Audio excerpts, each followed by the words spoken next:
how you can remove your profile picture from your WhatsApp account. I'm using the desktop version. So all you're gonna need to do is to just open your WhatsApp app and click on settings in left down corner area. If you are on Mac, you can click the top menu bar, WhatsApp and settings.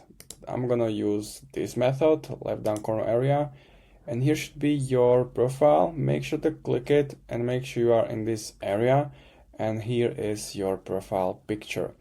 I want to remove it, so I'm gonna click edit photo, and these options gonna appear. You have to click delete photo, or you can choose another one, but I want to delete it and make it default, confirm the process, and the profile picture was removed, and now it's in default profile picture. Click on done and you are finished. If you have any questions, leave a comment, and if you find this video helpful, make sure to like this video. See you next time.